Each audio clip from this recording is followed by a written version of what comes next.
Noviembre de 1989. Una inesperada aceleración en la historia ha causado la caída del ya tambaleante bloque soviético. La multitud de berlineses cruzando el muro que dividía a los dos estados alemanes simbolizaría para siempre este evento. ¿Quién imaginaría que 2 años más tarde los ciudadanos, otra vez ellos, derribarían las estatuas de Lenin en el mismo lugar de nacimiento del comunismo? Este otro símbolo está para siempre vinculado con la desintegración de la URSS. Entre estas dos fechas tuvieron lugar una serie de eventos que algunos consideraron impredecibles y otros ineludibles.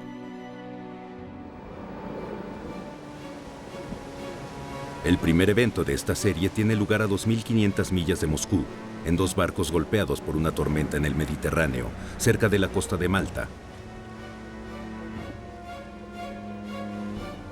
Fue el primer encuentro entre Mikhail Gorbachev, secretario general del Partido Comunista de la Unión Soviética, y George Bush, el recientemente electo presidente de los Estados Unidos. Fue muy curioso porque había una gran tormenta y no lograban que los barcos se encontraran entre sí. Y Bush se mareó, Gorbachev se mareó y todos estaban enfermos. Los dos hombres que navegaban el uno hacia el otro en ese mar tempestuoso eran los líderes de las dos potencias más poderosas del mundo. George Bush, quien había sido presidente de los Estados Unidos durante menos de un año, había sucedido a Ronald Reagan, el hombre que se refería a la Unión Soviética como el imperio maligno y que llevó el enfrentamiento nuclear con el bloque soviético a su clímax. ¿Continuaría Bush con las políticas de su predecesor? Mikhail Gorbachev ha sido secretario general del PCUS desde 1985. Tenía entonces 54 años de edad. Introdujo un espíritu joven al mando del partido y dio pie a reformas radicales. En cuanto a los asuntos exteriores, levantó la cortina de hierro, permitiendo recobrar el control sobre su propio porvenir a los países satélite de la URSS, como Polonia, Hungría y Checoslovaquia. En cuanto a lo nacional, comenzó a democratizar al país a través de 2 políticas: Glasnost y Perestroika. Glasnost significó la libertad de expresión. Perestroika, la reestructuración de la economía política y del sistema social. La gente se pregunta, ¿qué es perestroika? Bueno, es hacer el trabajo con afán. Eso es perestroika. Es ayudar a los otros. Es sentir los hombros de los demás. Eso es socialismo. Tan pronto como Gorbachev dijo, pueden expresarse, ese fue el fin. Después de eso, no había manera de detener cosa alguna o retroceder. Era demasiado tarde. Todo se suscitó a partir de eso. Sin embargo, para 1989 el resultado no fue convincente.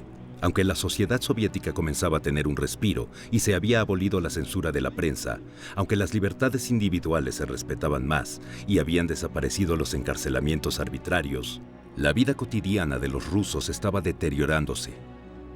Entonces fue cuando tuvo lugar la cumbre de Malta. Gorbachev llevó a la reunión de Malta con una posición extremadamente débil. Tenía una meta crucial: pactar con los estadounidenses el cese de la intensificación nuclear por motivos morales, por supuesto, pero también por razones económicas. La drástica reducción de gastos militares en su país le ayudaría a financiar su famosa perestroika y a mejorar el nivel de vida de su gente.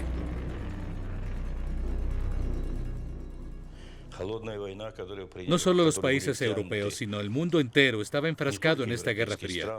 Hay que darse cuenta de que la URSS y los Estados Unidos habían gastado docenas de miles de millones de dólares en la carrera de armamento.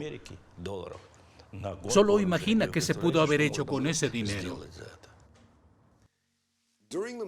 Durante los meses previos a la cumbre, el gobierno de Bush estaba escindido justo en el medio. Así que el presidente Bush, y aquí fue donde jugué un pequeño papel,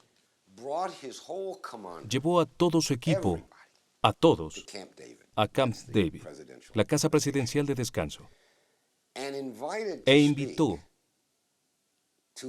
para que hablaran ante todo su equipo de trabajo,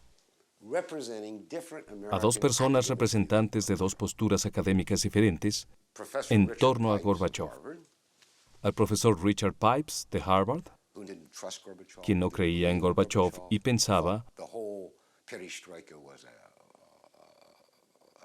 que el asunto de la perestroika era un truco. Y a Stephen Cohen, de Princeton. En el 89, Cohen sostenía una conocida postura, que Gorbachov representaba para los Estados Unidos una oportunidad histórica para acabar con la Guerra Fría. Después de que Pipes habló y de que yo hablé, nos hicieron preguntas, y entonces me pareció evidente que el presidente se había decidido que terminaría la Guerra Fría con Gorbachov en Malta, a bordo de esos barcos. Bush dijo esta famosa frase: la URSS ya no es nuestro enemigo. Yo en respuesta dije lo mismo. Nos estrechamos las manos. Así que este gesto y este discurso en común simbolizaron el fin de la Guerra Fría. Fue para todos nosotros un gran logro. Abrió perspectivas para un nuevo tipo de cooperación. Nos surgió inmediatamente una pregunta: ¿cómo habríamos de actuar bajo estas nuevas condiciones? No fue sencillo responder. Fue en este nuevo contexto político que Mikhail Gorbachov fue a Vilna, en Lituania, donde miles de manifestantes exigían la independencia del país. Fue con su esposa Raisa para ponderar la situación que se estaba tornando peligrosa, porque Lituania era una parte integral de la Unión Soviética, que al igual que los otros dos estados bálticos, Letonia y Estonia, había sido anexada a la URSS en 1940. Cuando Mikhail Sergeyevich Gorbachov vino, lo acompañé a todos lados, a las calles, a las plazas y a reuniones con intelectuales. Cada vez preguntaba lo mismo: ¿de verdad quieren abandonar la Unión Soviética? Y recibía la misma respuesta: sí. ¿Qué otra cosa podían contestar? Era por sí mismo evidente. De regreso en Moscú, Mikhail Gorbachov sacó otra conclusión de su viaje con sus colegas del partido. Cuando Gorbachov regresó de Vilna, se dirigió al Politburó con entusiasmo. Dijo: todo está bien. Quieren permanecer con los rusos y pertenecer a la Unión Soviética. No hay ningún problema. Sin embargo, 2 meses después, Lituania declaró unilateralmente su independencia. Por primera vez en la historia de la URSS, una de sus repúblicas se apartaba. Era un asunto serio porque podría ser contagioso. Mikhail Gorbachov pedía tiempo, apegándose a las reglas que él mismo había establecido al subir al poder.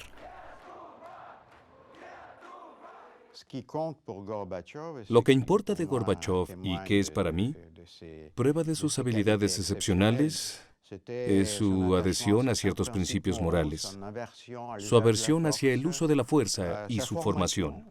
Al ser educado como abogado, ponía en alto la primicia de la ley. Juro solemnemente servir a la gente de nuestra nación, actuar estrictamente conforme a la Constitución. Para poder continuar con sus reformas legalmente, Gorbachov hizo que el Congreso de los Diputados del Pueblo lo nombrara presidente de la URSS. Al mismo tiempo, abolió el monopolio político del Partido Comunista con la introducción en la Unión Soviética de un sistema multipartidario. Todo debía ser radicalmente reformado. Yo estaba consciente de eso. Mikhail Sergeyevich Gorbachov lo pensaba también, pero estaba más a favor de hacer mejoras y enmiendas. Solía decirme: cuidado, Alexander. Este partido es un monstruo tal que podrías perder el control muy pronto. Este sistema ya no podía soportar más. Era anticuado. Esto era obvio por el hecho de que seguía una política autoritaria. El Partido Comunista y el cuerpo administrativo tenían control absoluto. Como se podrá ver, todos mis movimientos innovadores eran vigilados por la nomenclatura. Pasaba siempre lo mismo. En lugar de ver los asuntos e implementar la perestroika, el Partido Comunista se dedicaba a entorpecer el proceso entero. Había gente que consideraba que solo se podía desmantelar al sistema comunista con la desintegración de la Unión Soviética. Yo no entendía eso y no lo podía aceptar. Pensaba afanosamente que era mejor construir una unión a la manera de la Unión Europea. Por eso preparé un nuevo programa económico que habría de completarse en 500 días. Había tenido que tratar este asunto durante los debates parlamentarios para criticar severamente a Yavlinsky y a Gorbachov mismo. Les decía, ¿cómo podemos echar a andar una economía de mercado en 500 días si ni siquiera hemos pensado en una teoría de mercado libre? ¿Cómo se puede acaso resolver este problema en 500 días? Es una locura.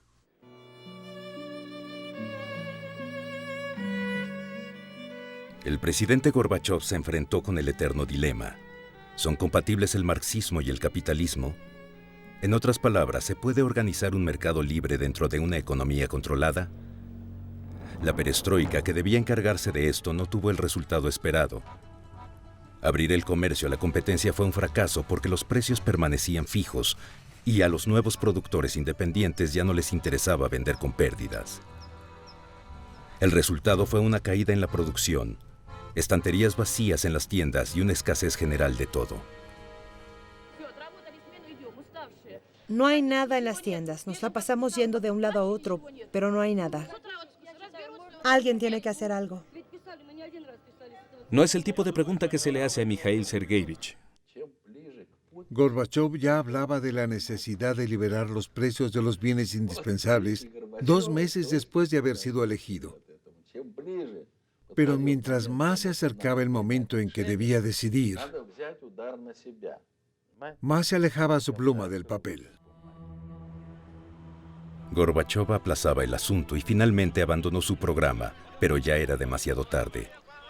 El dólar manejado clandestinamente se convirtió en la divisa de referencia. El rublo colapsó. La inflación se disparaba. Pordioseros aparecieron en las calles de Moscú, algo nunca antes visto. Ya no se pagaban los sueldos y pensiones con regularidad. Viéndolo en retrospectiva 20 años después, Gorbachov criticó este programa que quería impulsar el cambio económico. De hecho, fue un gran error. Es imposible hacer una transición de un sistema económico a otro en 500 días. Fallamos. Realmente fallamos.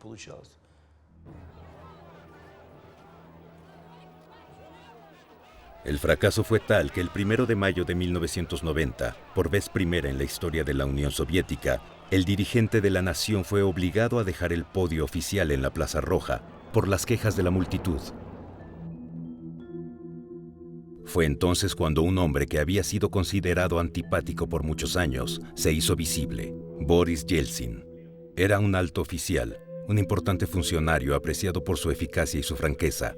Además, había sido secretario del partido en Moscú antes de ser desplazado por Gorbachov por criticar la lentitud del progreso de la perestroika. Debo admitir que el nombramiento de Yeltsin fue un error en el partido. Lo discutimos ampliamente. ¿Deberíamos o no aceptarlo entre nosotros? Se me dijo, Mikhail Sergeyevich, él es digno de confianza. Debería estar en nuestro equipo. No vacilará, tomará decisiones. Así que lo aceptamos. ¿Y cómo acabó? Bueno, ya sabemos cómo. Elegido diputado del pueblo, en la sede de los reformistas comunistas, Boris Yeltsin nunca desperdició la oportunidad de mostrar su hostilidad hacia Gorbachov. Lo atacaba frecuentemente en el Parlamento.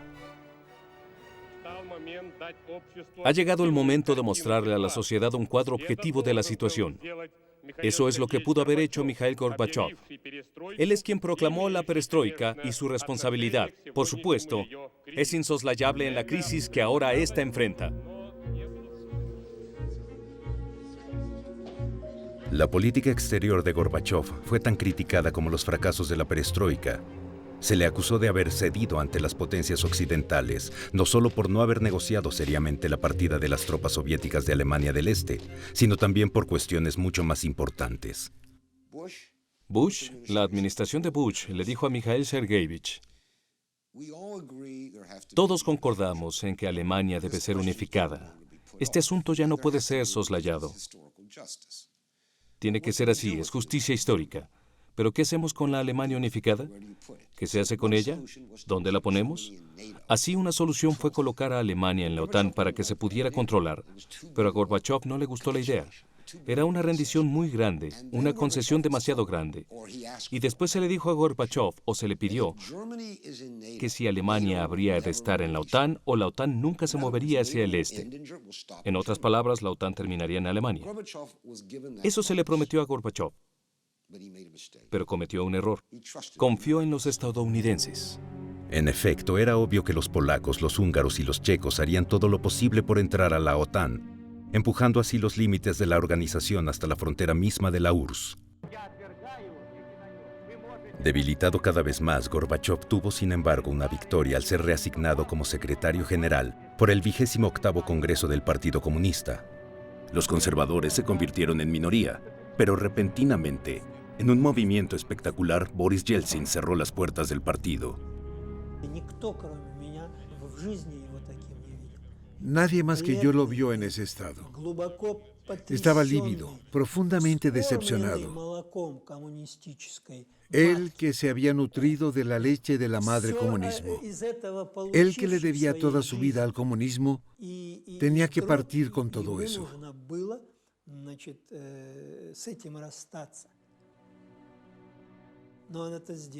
Recordemos aquella vez en la sala del Congreso en el Kremlin.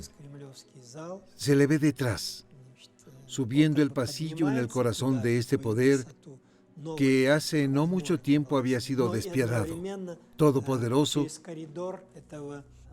y que ahora se encontraba en la miseria. De hecho, al salir de esa manera estaba dirigiéndose hacia un nuevo poder potencial. En otoño de 1990, esta era la situación. Los demócratas se alejaron de Gorbachov después de que éste había abandonado el programa de los 500 días, y los comunistas también lo dejaron diciendo, ¿de qué nos hace servir ahora después de todo lo que has hecho contra nosotros? Así que lo dejaron completamente desamparado.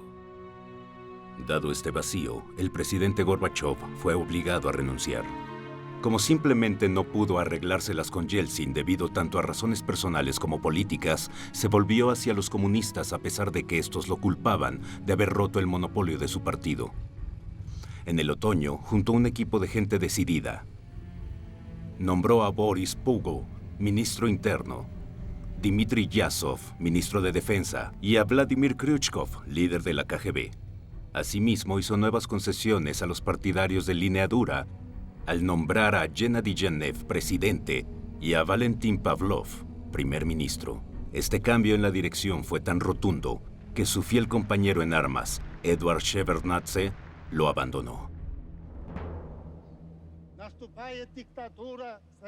Este es el advenimiento de una dictadura. Lo declaro con toda conciencia. Nadie sabrá qué será de esta dictadura, ni quién será el dictador o qué prácticas tendrá. Quiero decir esto. Renuncio. Lo hago como protesta en contra de la dictadura. Gracias.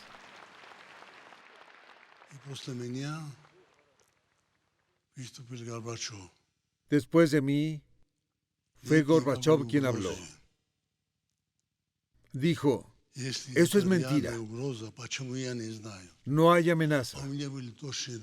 Si fuera una verdadera amenaza, ¿por qué lo sabría él, Shevardnadze, y no yo? Pero yo tenía información confiable. ¿Sabes por qué? Porque en el Ministerio de Relaciones Exteriores yo dirigía 30 o 40% de los diplomáticos que trabajaban para la KGB. Lo sabían todo y naturalmente me informaban también. Pero Gorbachov no me quería creer. El endurecimiento del régimen en Moscú hizo que los comunistas conservadores de los países bálticos estuvieran a la ofensiva. Salieron a las calles de Vilna y de Riga para incitar a su nación a que permaneciera con los soviéticos. Se enfrentaron con los independentistas.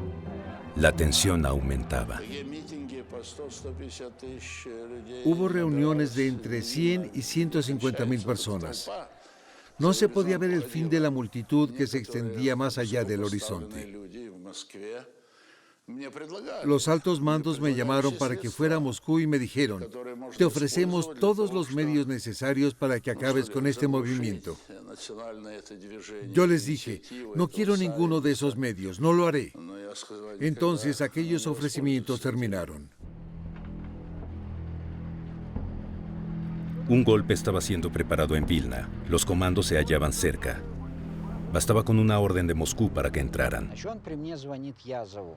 Frente a mis ojos, el presidente Gorbachev llamó a Yazov, ministro de Defensa, y le dijo: ¿cuánto va a durar esto? ¿Por qué no puedes acabar con este puñado de nacionalistas? Yazov contestó: Mikhail Sergeyevich, tú eres la máxima autoridad. Dame una orden escrita y mañana no solo no existirá esta torre de transmisión, sino que no habrá nada aquí. Y Gorbachev dijo: mi palabra no es suficiente para ti. En efecto, nadie quería ser responsable del derramamiento de sangre.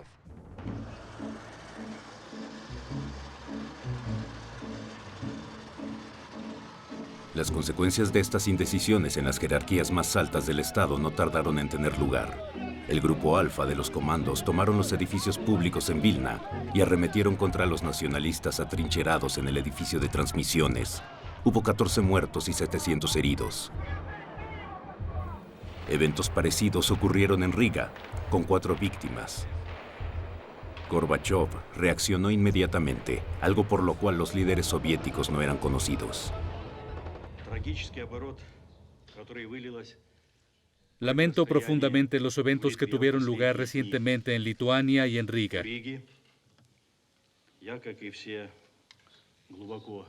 Y expreso mis más sentidas condolencias para las familias afligidas por esta tragedia.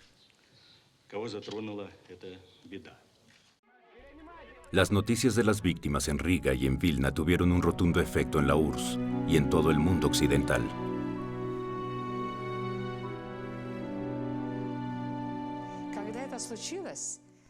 Después de lo acontecido, Occidente, y principalmente los Estados Unidos, estaban inquietos. Temían que esto desestabilizara no solo a los recientemente independizados países del Este, sino también a la Unión Soviética misma. Recuerdo los comentarios que hicieron George Bush, Margaret Thatcher y François Mitterrand. Temían que estos eventos obstaculizaran la perestroika de Gorbachev. Realmente aprobaban a Gorbachev, porque éste les daba la esperanza de la democratización de la Unión Soviética. Así pues, para dar otro paso en el largo camino hacia la democracia y para tener control otra vez de la situación, el presidente Gorbachev decidió llevar a cabo un referéndum, el primero y hasta ahora el último en la historia de la nación. Se le preguntó a la población si la URSS debía continuar existiendo bajo un tratado que aún estaba por ser definido. La respuesta en un 76% fue sí. Ese mismo día tuvo lugar otro referéndum, ahora solo en Rusia. El 70% de los votantes se declaró a favor del establecimiento de un presidente de Rusia que fuera elegido a través de un sufragio universal. El 16 de junio, Boris Yeltsin prestó juramento. Acababa de ser elegido primer presidente de Rusia. Ahora Moscú era sede de 2 partes que se enfrentaban, la de la Unión Soviética representada por Gorbachev y la de Rusia, con Yeltsin a la cabeza, que encarnaba las esperanzas del pueblo ruso.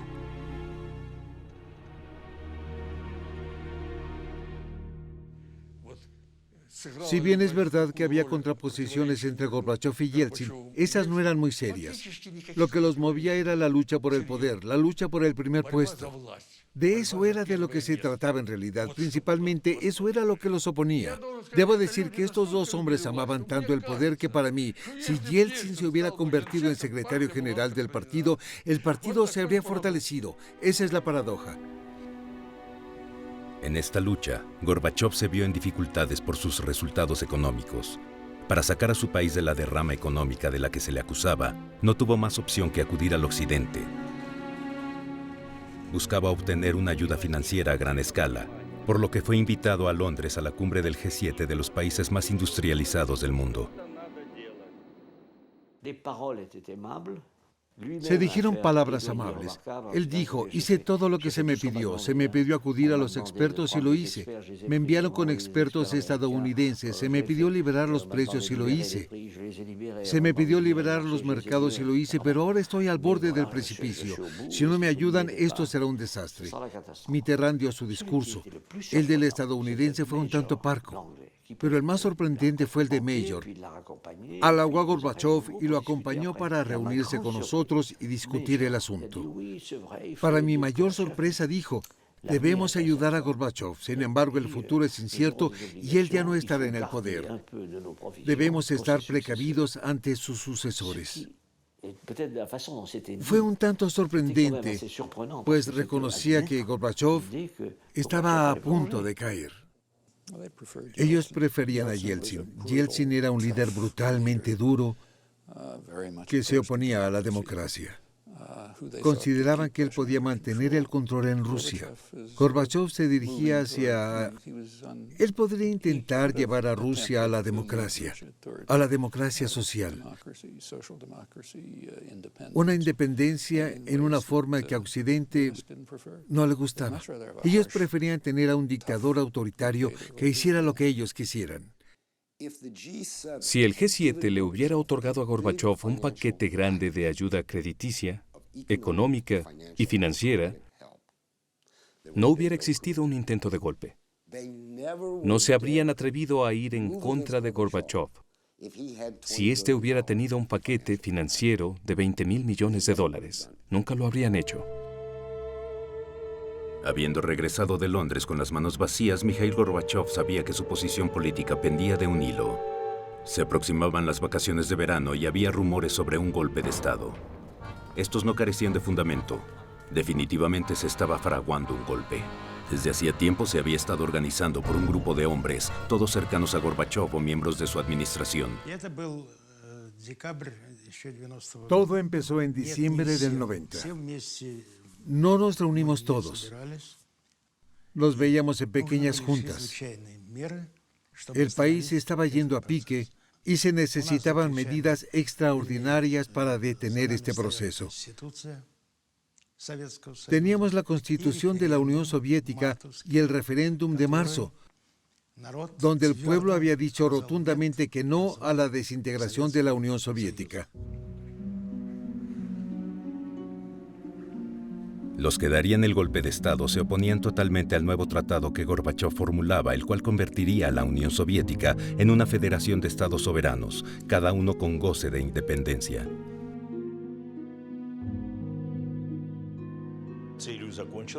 El proyecto de hacer un tratado para crear una nueva unión estaba terminado. Se publicó a fines de julio. Los problemas principales estaban casi resueltos. Incluso se había fijado el día en que habría que firmar y se había programado para el 20 de agosto. Los primeros signatarios serían Rusia y Bielorrusia. Los golpistas pensaban, ahora es cuando hay que actuar.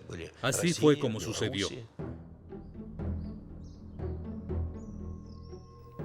El 18 de agosto, mientras Mikhail Gorbachov con su esposa Raisa y su familia se encontraban de vacaciones en la residencia presidencial de Crimea, tuvo lugar un hecho alarmante.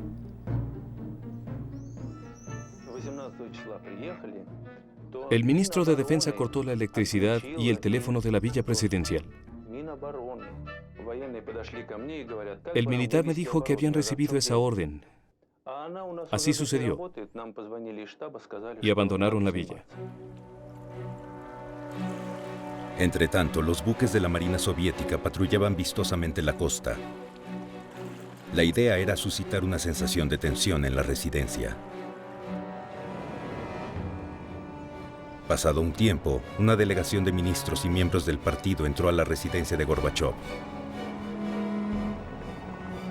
Sin más, exigieron que declarara al país en estado de emergencia, lo cual, por cierto, justificaría el golpe de Estado. En respuesta, les recordó los fundamentos constitucionales. Es sencillo. Le dije a estos golpistas, vayan y reúnan al Congreso del Pueblo. Ahí se expresarán ustedes frente a ellos y yo haré lo mismo. Después de eso, veremos cuál es la decisión más conveniente. Me contestaron, en este caso, firma tu resignación. Me rehusé. Así pues, los golpistas se toparon con mi resistencia y no obtuvieron mi apoyo. Querían que los apoyara. Así fue como las cosas realmente sucedieron. De acuerdo con uno de los golpistas que estuvo ahí, el proceder de Gorbachov en aquel 18 de agosto en Foros, cuando el futuro del régimen peligraba, fue muy diferente.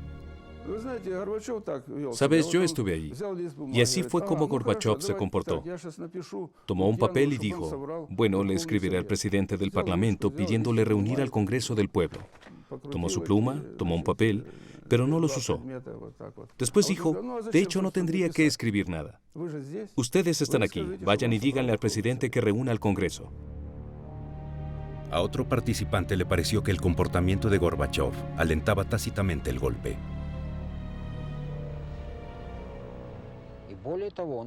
De hecho, nos daba la impresión de que el presidente no podría decirnos abiertamente, adelante, hagan su golpe, apodérense de Yeltsin, tómenlo por los pies y arrójenlo a donde quieran. No, nunca dijo nada parecido. Los presidentes no usan ese lenguaje. Así, los golpistas entraron a Moscú sin la autorización oficial del presidente Gorbachov y decidieron apresurar el curso de los eventos.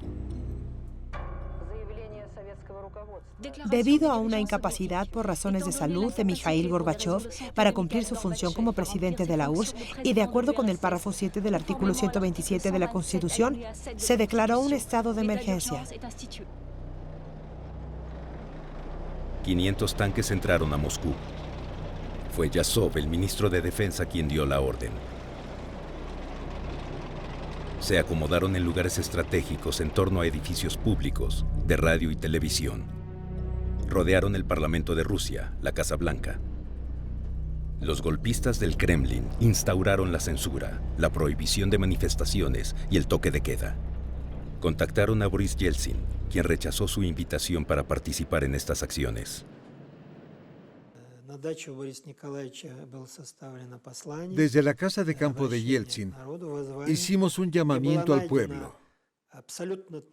Encontramos una manera clara, precisa y adecuada de decir que el presidente legítimamente electo Gorbachov había sido arrancado del poder y que los golpistas eran enemigos del Estado.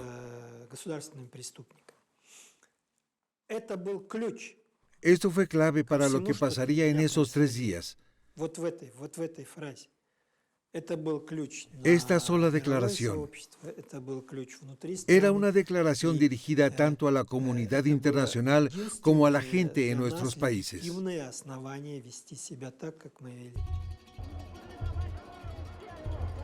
Más y más moscovitas se dieron cita alrededor de la Casa Blanca rodeada de tanques.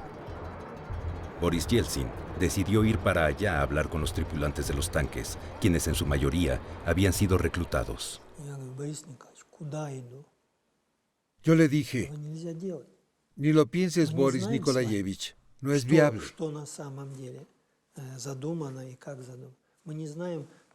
No sabemos qué están tramando. No sabemos quién puede ser traicionado en cualquier momento. No puedes hacer eso. Se dio la vuelta y me dijo, dame el texto de la declaración. Aún así intenté persuadirlo para que no lo hiciera. Pero 5 o 6 minutos después, Yeltsin se había subido a un tanque y había unos cuantos con él. Ya que no tengo acceso a la televisión o a la radio, leeré esto. A los ciudadanos de Rusia, en la noche del 18 al 19 de agosto, el presidente electo debidamente de acuerdo con la ley fue arrebatado del poder. Esto nos lleva a declarar ilegal a esa supuesta asamblea.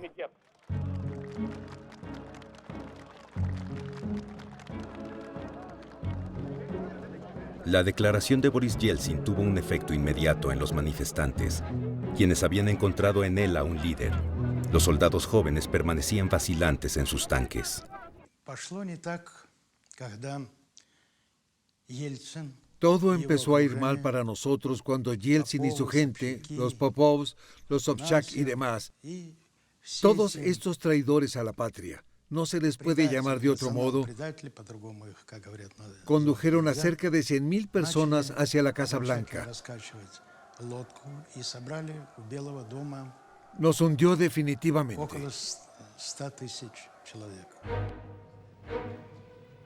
A las 5 de la tarde, los golpistas se aparecieron por primera vez. Gennady Genayev dio una conferencia de prensa rodeado por 5 hombres, ministros y dignatarios del partido. Todos ellos habían sido nombrados por Gorbachov. Quiero anunciar que la Asamblea Administrativa del Estado de Emergencia de la URSS está totalmente consciente de la gravedad de la crisis que golpeó a nuestro país.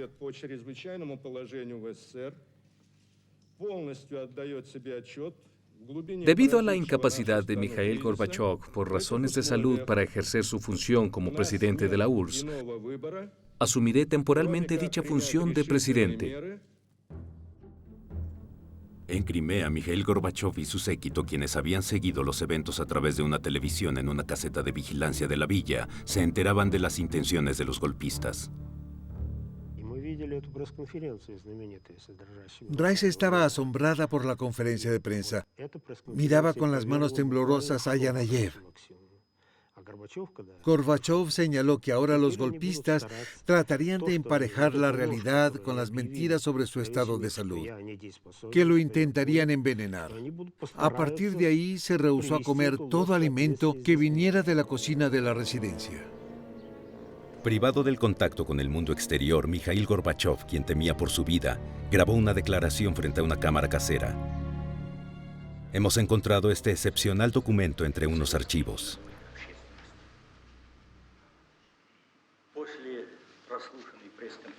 Después de la conferencia de prensa de la Asamblea del Estado de Emergencia liderada por el camarada Yanayev, caí en cuenta de que tanto la gente rusa como la extranjera había sido mal informada.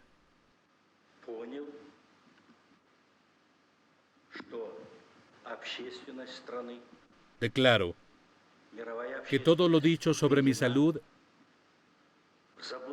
es falso. La mentira sirvió como conspiración contra la Constitución. Al presidente legítimo se le está privando de ejercer su función, lo que es más.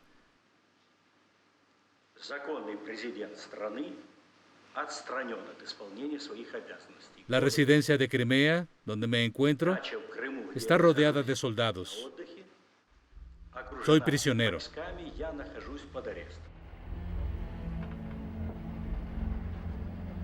Al día siguiente, Boris Yeltsin, que había pasado la noche en el Parlamento protegido por un vasto cuerpo de seguridad, recibía más y más apoyo del país y del extranjero. Los moscovitas erigieron vallas en torno a los tanques, cuyos ocupantes no habían recibido órdenes y parecían estar ya fatigados. Había una completa confusión entre los golpistas. Uno a uno intentaban retirarse.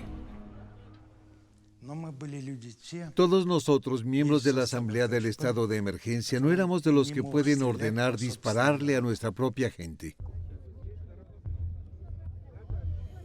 No hubo guerra civil ni derramamiento de sangre, solo un accidente en la noche de la retirada de los tanques. Había una salida que había sido obstruida por algunos vehículos, como un trolebús y un camión. Y detrás de estos había algo, probablemente tanques que trataban de pasar. Vi a un hombre, después 5, después 10, después 20 que corrían a toda velocidad hacia los tanques. Y detrás de ellos, 100, 150, 200 personas. Cuando llegaron al tanque, quitaron la cubierta que estaba guardada detrás de este y la arrojaron fuera del tanque. La gente en los tanques se percató de que algo pasaba. Así que sin visibilidad, pues estaban bajo las cubiertas, comenzaron a apartarse y mientras lo hacían, atropellaron a 2 jóvenes.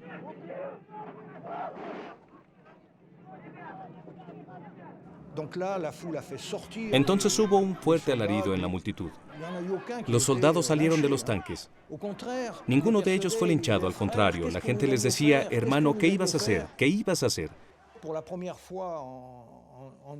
Entonces los soldados, quienes habían sido reclutados naturalmente, se unieron a la multitud. Por primera vez en la historia de la URSS, la gente actuaba siguiendo su propia voluntad, sus intereses, en lugar de seguir órdenes colectivas. En la mañana del 21 de agosto se levantó el estado de emergencia. Los golpistas se rindieron.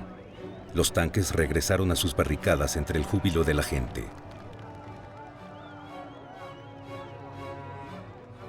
Ahora era momento de traer a Gorbachov de regreso a Moscú. Atemorizados, los golpistas decidieron enviar a Vladimir Khrushchev y a otros cuantos hombres a Crimea. Pensaban que al estar cerca de Gorbachov, podían protegerse de las consecuencias que su revuelta había causado. Al enterarse de esto, Yeltsin, sospechando una posible traición, decidió enviar a su vicepresidente Rutskoy para que él mismo trajera de regreso a Gorbachov. Por este acto, se le consideraría el salvador de Gorbachov. Así pues, Yeltsin informó a las embajadas de Occidente en Moscú sobre su iniciativa. Me puse en contacto con la embajada francesa en Moscú. Me hicieron saber que un avión estaba por partir. Le dije al embajador, manda a alguien en ese avión, manda a alguien en ese avión. Ese alguien fue un diplomático francés que hablaba muy bien el ruso. Se unió a Rutskoy y su equipo, quienes arribaron 2 horas después a Crimea. Inmediatamente se dirigieron a ver a Gorbachov. Gorbachov era resguardado por un pequeño escuadrón, el cual nos condujo hacia donde estaba él, su esposa y su séquito.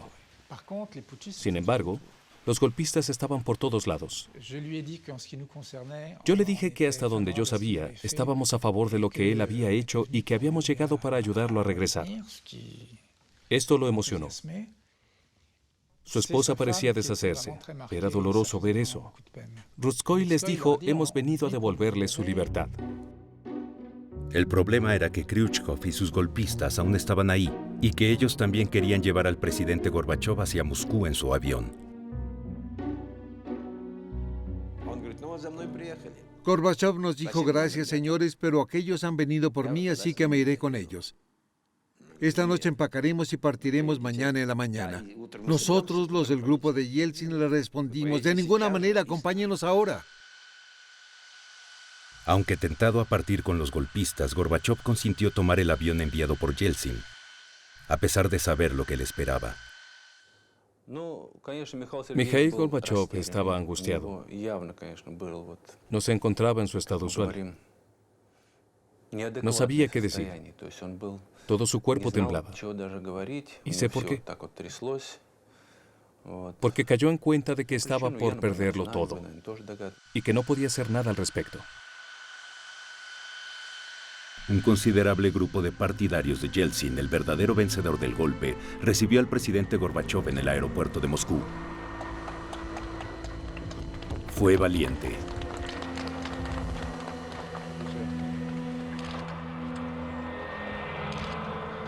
Su esposa Raisa y su nieta parecían estar claramente destrozadas. Enérgicamente reprobó el golpe, pero no podía más que agradecer a su libertador.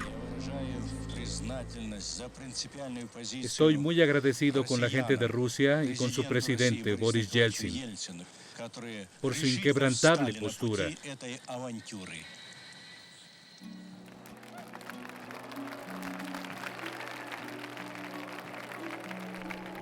Mikhail Gorbachov se encontraba ahora a merced de Boris Yeltsin, quien se presentaba como el salvador de la perestroika y de la democracia. Y ante el Congreso de los Diputados no le tomó mucho otorgarle a su rival el golpe de gracia. Blandió el texto del decreto que suspendería las actividades del Partido Comunista en Rusia mientras no se aclarara exactamente el papel jugado por el séquito de Gorbachov en el golpe de Estado. Uno de los diputados fue todavía más lejos. Dada su participación en el golpe de Estado, ¿está de acuerdo en que se disuelva el Partido Comunista, como se hace con una organización criminal?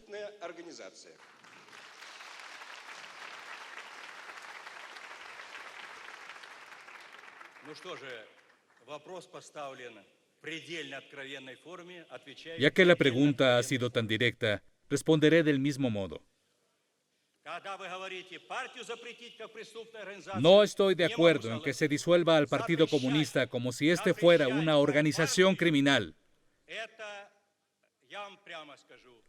El solo hecho de prohibir al partido sería un error por parte del gobierno y de un presidente que se dice democrático. En este punto, una escena extraordinaria tuvo lugar.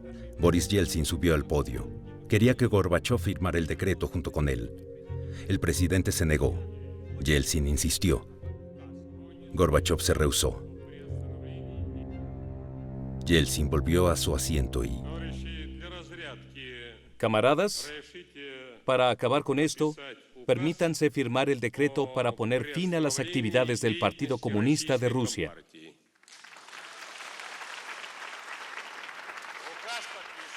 El decreto ha sido firmado. Estas imágenes que se transmitieron en todas las televisiones de la URSS aceleraron la desintegración del imperio. En las semanas siguientes, el gobierno soviético reconoció la independencia de los estados bálticos y de Georgia, Armenia, Ucrania y Bielorrusia. Fue entonces cuando el presidente Gorbachov, que procuraba mantener la unión a toda costa entre Moscú, Ucrania, Bielorrusia y las repúblicas asiáticas, pensó en crear un bloque económico. Trabajamos en un nuevo tratado para un bloque económico con Yeltsin en nuestro equipo. Incluso este lo firmó.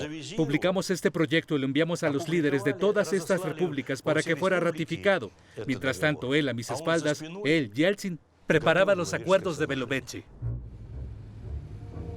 En efecto, el 8 de diciembre de 1991, en una cabaña en Beloveche, en medio del bosque bielorruso, Boris Yeltsin secretamente se dio cita con los presidentes de Bielorrusia y de Ucrania, Stanislav Shushkevich y Leonid Kravchuk. La idea era firmar una nueva alianza económica y política con ellos para arruinar el tratado de Gorbachov y socavar su función como presidente de la URSS. Sin Yeltsin y sin el papel jugado por Bielorrusia y por Ucrania, no habría tenido lugar la desintegración de la URSS, tan simple como eso. Y si no hubiera habido una desintegración, habría habido un renacimiento del viejo régimen sobre los antiguos fundamentos que todos conocemos. Mikhail Gorbachov lo había perdido todo. Simplemente había caído. El 21 de diciembre, en Alma-Ata, Kazajistán, 11 repúblicas se unieron a la SEI, el nuevo bloque económico creado por Yeltsin. Con ello firmaron la sentencia de muerte de la URSS, que se había convertido en una carcasa vacía. Gorbachov desapareció.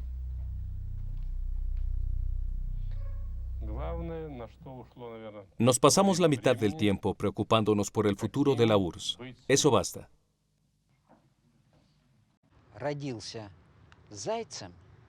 Cuando uno nace libre, uno nunca se convertirá en lobo o en león, ¿comprende? Sea cual sea la mentalidad e inteligencia de esa liebre, siempre será liebre.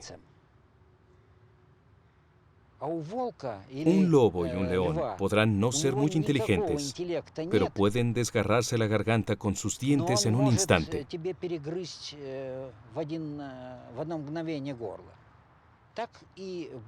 Esto da una idea de la relación entre Yeltsin y Gorbachov.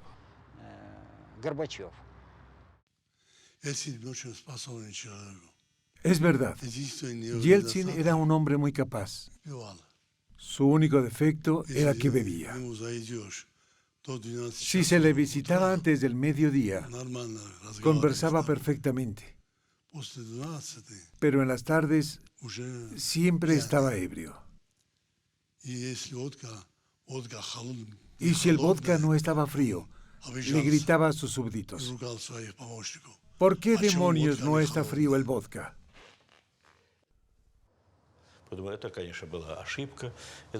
Yeltsin es una persona valiente y capaz. Incluso tuvo buenas ideas, pero era un oportunista.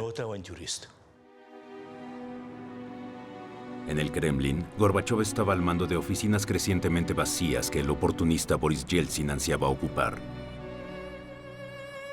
Gorbachov, el apparatchik, convertido en demócrata, quien honestamente creía en la reforma del comunismo, el hombre que acabó con el miedo que cimentó el sistema soviético durante más de 70 años, era acusado por su gente de ser cobarde, indeciso y débil.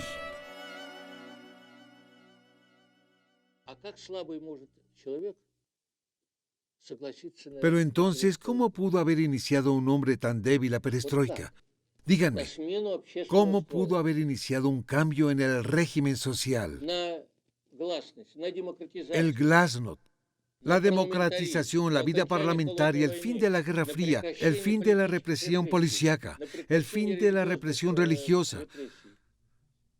¿Cómo? Dígame, ¿ve en qué lío de contradicciones nos encontrábamos en ese momento? El 25 de diciembre de 1991 a las 7 de la mañana, abandonado por todos, Gorbachov leyó su carta de renuncia.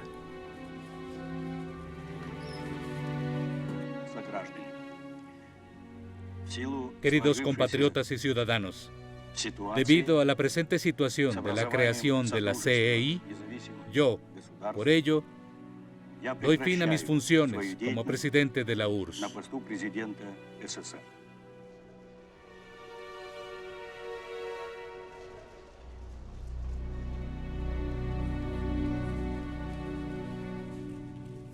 Tan pronto como Mikhail Gorbachov firmó la carta de renuncia, no lejos de ahí, en el Kremlin, la bandera de la URSS fue retirada. Había ondeado durante los 74 años del imperio más grande del siglo XX, pero fue reemplazada por los 3 colores de Rusia. Amanecía una nueva era, con las promesas de la democracia, el desarme global y el respeto hacia los derechos humanos. El tiempo ha pasado. Sabemos lo que aún queda de todo ello.